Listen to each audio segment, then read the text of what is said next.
Chaotic fans, my name is Michael, and believe it or not, I too am a Chaotic fan. I love Chaotic, and word on the grapevine is that 2021 is the year is coming back. But do I believe that is coming back? Absolutely not. My leg has been pulled for years that I no longer have a leg to pull. However, that doesn't mean I have given up on the game.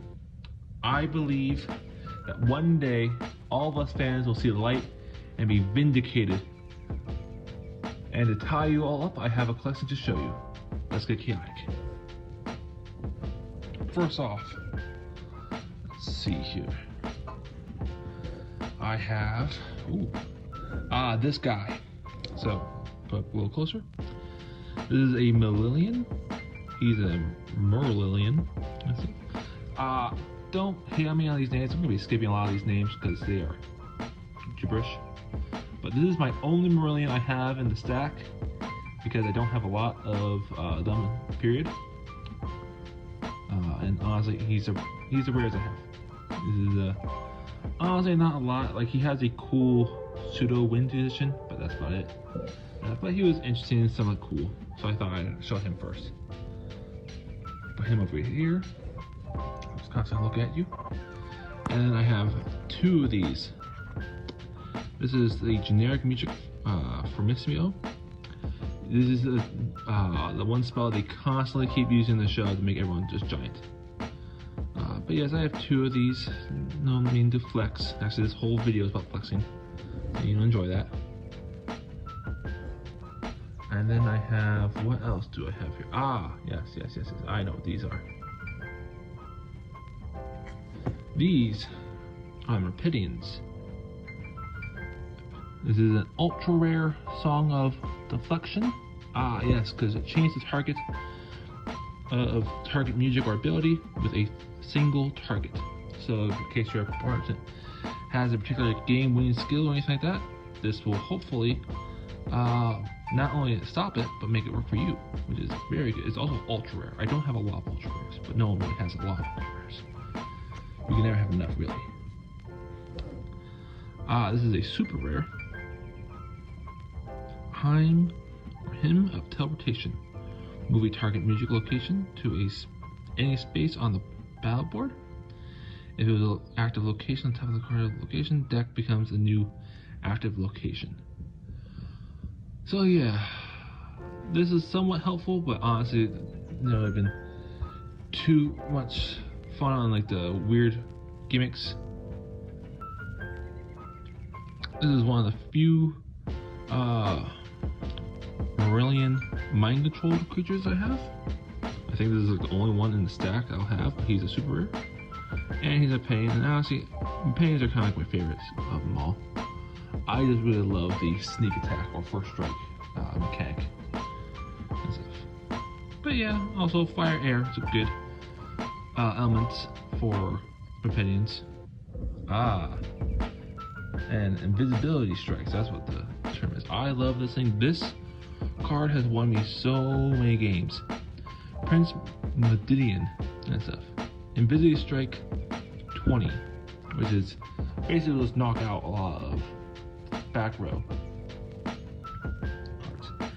I have to say, I played the game early on.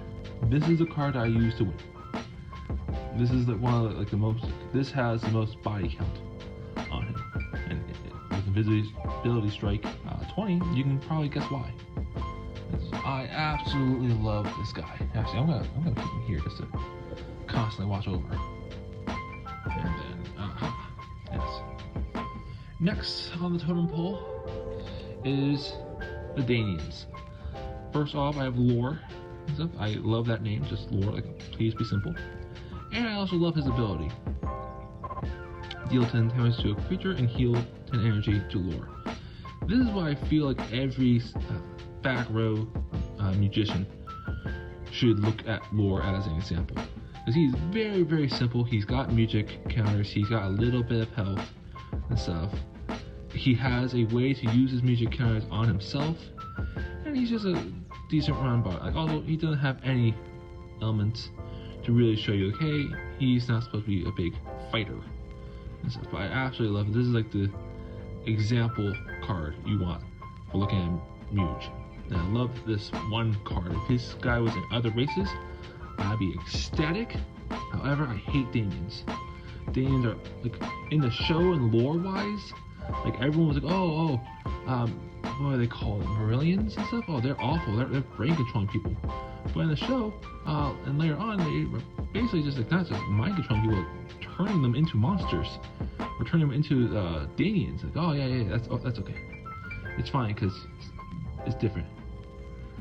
But I love this one card so much. Actually, I love this card so much. I'm also keeping him on the side. Not as, but yeah. Keep him like on the side, but he's good enough to be seen, but not like well seen. All right, super rare.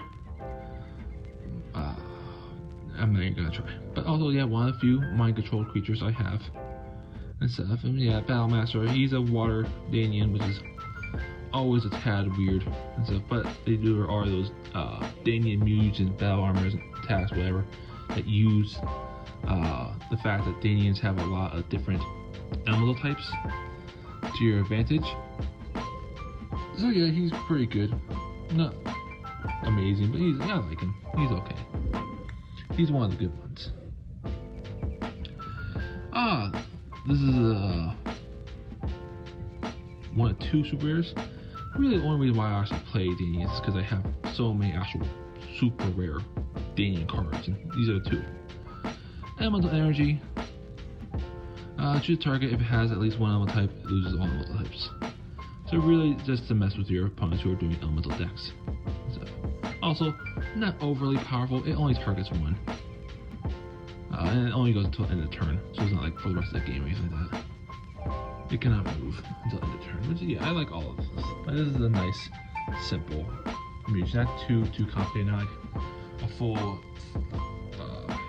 paragraph. Well, it does have a full paragraph, but you know what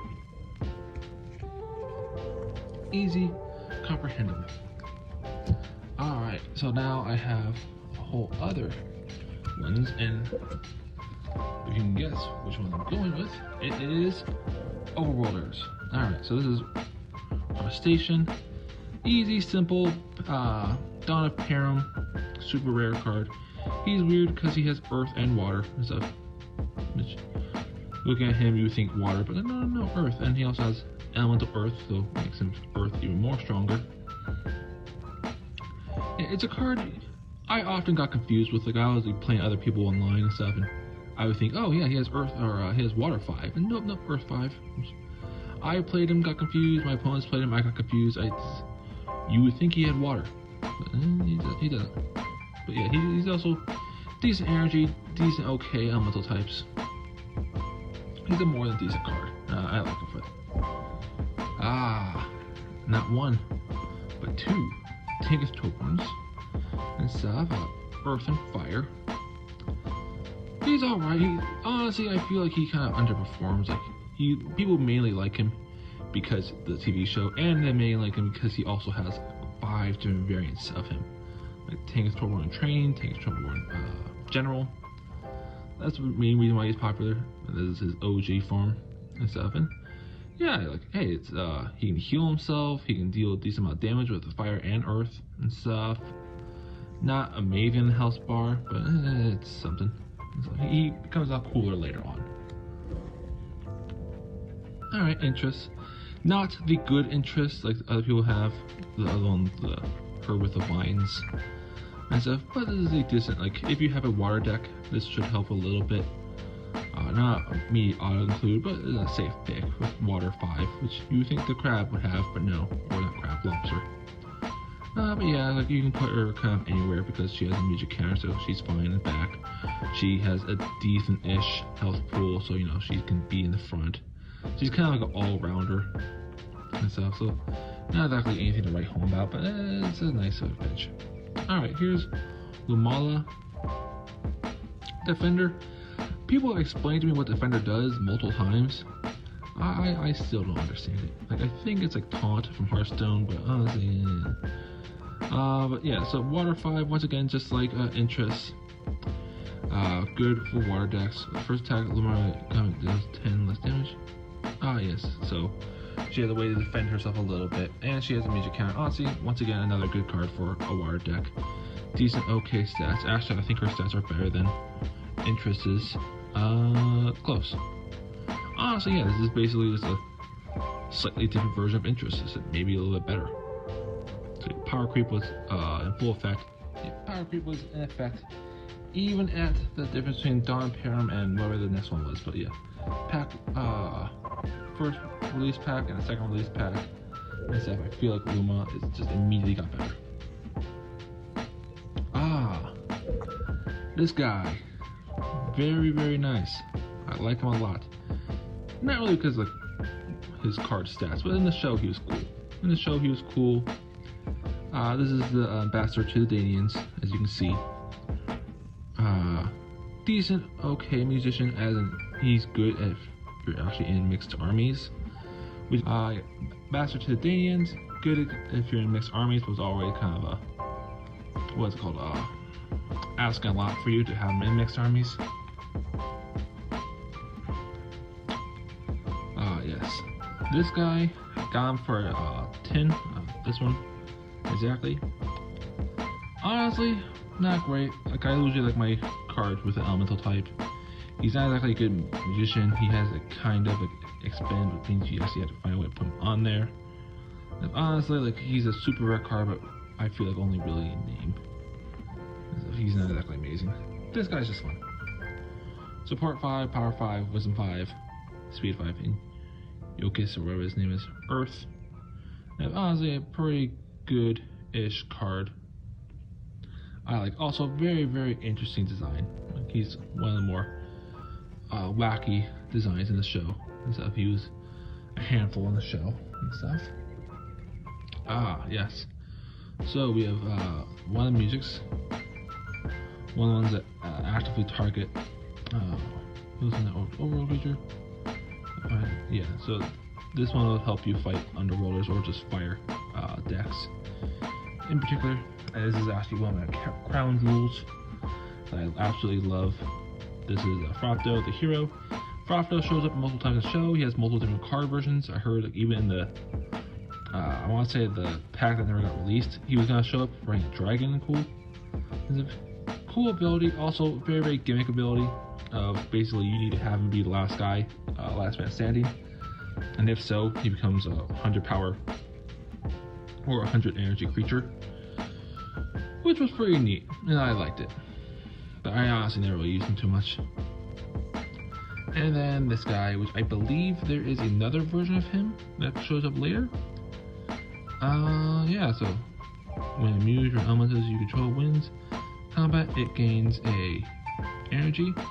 But honestly, muses don't usually win combat, so you don't want to keep them away from it. So, kind of a big ask.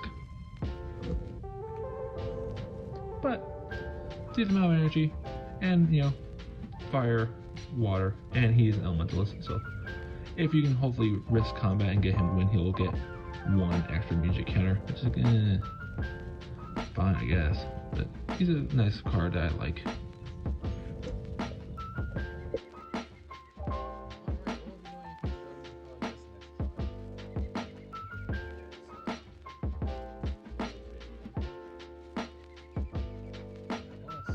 The first super rare cards I got, and that was Bayeth Beyond.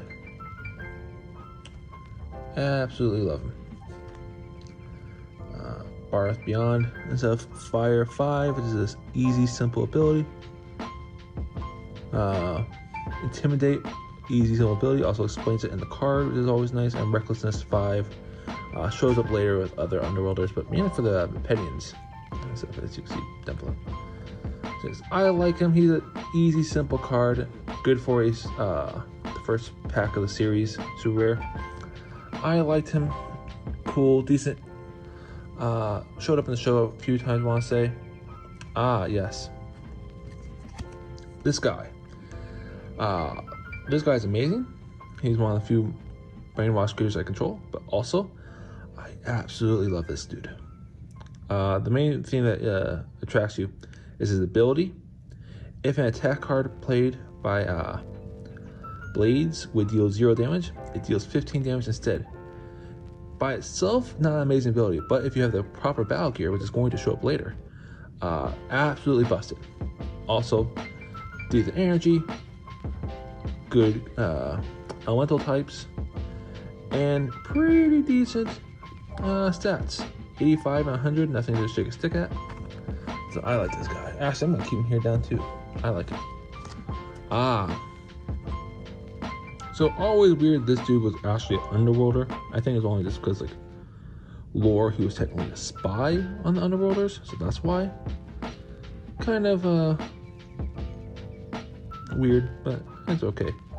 Conqueror, Scout, Underworlder. It's weird that a card's a lie, but it's fine. Also, good generic stats, likable. Water for Underworlder, rare. I imagine someone has a deck for a Water Underworlder army, but I don't. So, but cool lore reasons card and stuff, and I'm happy that I actually have a copy of him. Dex is Melody of My Lady. Yep. Target engaged creature gains 10 energy, deals 5 damage to target engaged creature. Do another game. Yep. So this is supposed to be like heal your guy a little bit, damage the other guy a little bit. Not amazing, but it's only 1 music cost, so you know, it's nice, simple music that didn't really take too much to understand and get confused by. Refrain of Denial. Dispel target generic or overworld music. Once again, very, very simple ability to understand. Love it. Honestly, I was not a big fan of the musics, but music like this, perfectly easy to understand and use. Just a nice counter spell. Alright, I have 3 more Underworlders. What's this one? Same exact one, which means the last 2, I know what these ones are. This one is Song of Revival for Underworlders. It's an ultra rare. For 2 Underworld musics, return target Underworld creature card in your discard pile to play in an open space. That creature comes into play without any music counters. Great, great, great super rare or ultra rare music. Completely understand what it does. Doesn't cost too much. Great card. Love it. Textbook example of another music card that does what it's supposed to do. And one of my crown jewels, Kaor. Decent Kaor, 75 health, which is pretty good. Lovely courage, power, wisdom, not bad. Speed, pretty good. Once again, he's also a warrior, but honestly, without 3 music counters, he's practically a musician. And fire, it's also good. Dispel target overworld music. So basically the Refrain of Denial. Yep. Refrain of Denial built into him. Already pretty good. Love the card. One of the crown jewels of my collection. I'll just let you appreciate him a little bit longer. Love the art, love the lore. He's great. I'll put him up. I'll put him over here so you can appreciate him longer. Oh, that light is not going for him. Yeah, right there. Which I believe this puts us to some of the more boring cards. Yes. So a few lands next. These are. Let me get these out. Iron Pillar is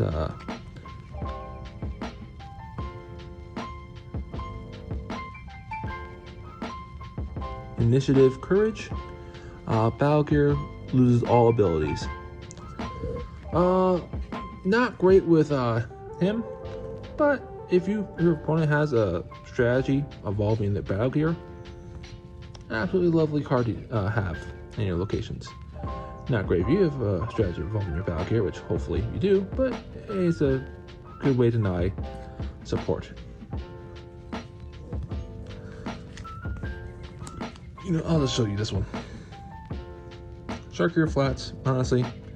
Initiative Companion. At the beginning of combat, engage elementals may gain 1 elemental type until end of turn. I like it. Not amazing, but it's pretty good. Instead of giving a creature elemental type at the start, as long as the elementalist, which usually they have multiples themselves, it's a good way to fill out the curve. If you have that 1 or 2 creatures in your army that don't really have the perfect alignment of elemental types, this is a good card to put in it, just in case. These 2 cards, they are mainly one for the lore. I don't think these were ever actually particularly meta cards, but they're nice, cool cards. Castle Bone Drain, Initiative Power. At the beginning of combat, each player may return a music card from the discard pile into their hand. So if you have a particularly strong music deck, great card to have. Let's see, what's next? Next one, kind of also one of my brown ones. The attacks. Honestly, I never really loved the chaotic attack system, but this is pretty cool and stuff. Coil Crush. I like to say decent. It's okay. Too expensive, really. Like all the cool attacks are always just too expensive. Stuff. Here's one of my few super rares. It's Slash Claw. If your engaged creature has Reckless, deal damage equal to twice its Reckless value. So if you have a Reckless deck, this is great. Like that one Beyond creature. Usually the Impedians have a lot of War Beasts, so this is almost a must for that. But yeah, cool, decent, gimmicky card. I don't know, Coil Crush and stuff. Iron Balls, not a great name, but also will help shut down if your opponent has a weird music deck. This will help stop it. Another Coil Crush. I should probably actually say what this card does. It's a 3 cost, 5 attack. Stat check, power 75. Destroy target battlefield equipped to opposing creature. So yeah, if you actually need a lot of power, which 75 is kind of a hard value to hit. Like if you can see 2 of like the viable, hard to get Underworlders have it. So yeah, but if you have a card that have particularly high power, this is a good card to have. Also, if your opponent has Battle Gear, then they would not like to lose. Super Cold Rain. Super rare. I'll tell you what this one does. This is cost 5, 15 attack, 25 attack for water. Your opponent removes a total of 4 music counters among any creature they control. So this was just basically always an auto include if you're fighting Marlines, because they love music counters so much. This is great. Also, it says any creature they control. So if your opponent has a particularly weird or annoying musician in the back row, and you're like, this will effectively, with this 1 cost, remove them from the game. Because without the music counters, they're basically just bullet sponges. They're pretty useless. So yeah, so it was a nice card to basically auto wipe out something. This card, you haven't seen this card before. It's called Coil Crush. Yes. I'll let you look at it for a little bit. Another super rare. Honestly, the stat fill mechanic was never really explained to me, so this might be amazing. The amount of cost, it should be amazing, but it's decent artwork. It's okay and stuff, and it's a super rare, so I like it. But if I knew what stat fail meant, it'd be nice. Hailstorm, good if you're running that super cold rain deck and you have some extra points to spare. Just a nice decent amount of damage if you're running a water and wind elemental type army. Ferocity, Stat check, courage 75. So yeah, if you have some courage, this is good. If you have a wind courage heavy army, great card to add in. And then this one, just like Ferocity, this is good for earth and speed. Not amazing cards, but nice, cool looking. Very, very important for the show because they were constantly used these two attacks all the time. And if you can count, it leaves one type of card left, and that is Battle Gear. I have 3 of these Wind Striders. The creature gains Swift 2, and you reveal it at the start of the game. It's okay if you're particularly going for a Swift strategy, but if you're going for a Swift strategy, you might as well have a creature with Swift. But this will help with that a little bit. If you have a strategy but no cards with actual Swift, this will help give it. Though, as you'll see later on, it's kind of, I don't want to say a waste, but there's more things to spend your time on. Like this. Husk Armor. Absolutely love Husk Armor. Because if you remember Blaze, a crypt creature gains 50 energy. So if this was equipped to him, he'd be 110 energy. That is a lot of energy for the game.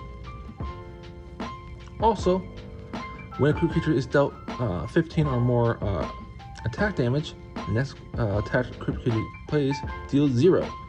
But every time he deals 0, he does 15.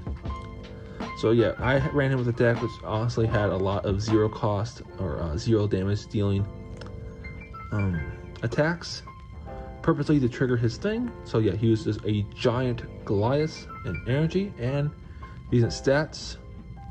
Plus, he can have a decent amount of attack every single turn. So absolutely lovely strategy.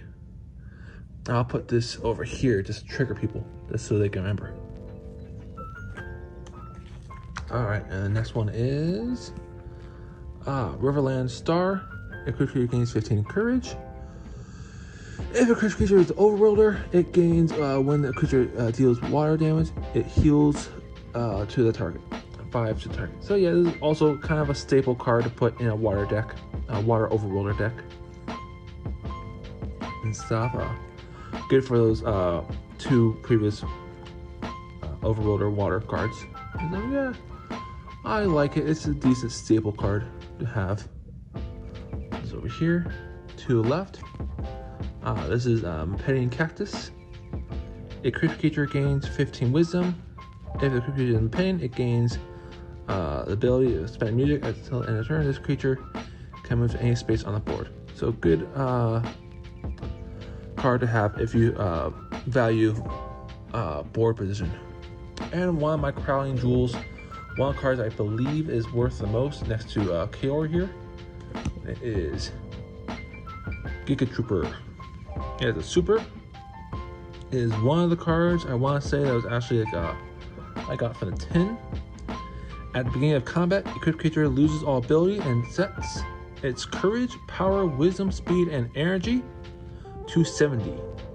So if you have a elementalist or just a creature you want with cool elemental types and stuff, I believe he still keeps his music counters. So honestly, really, really good for magicians if they have power you don't really care too much about.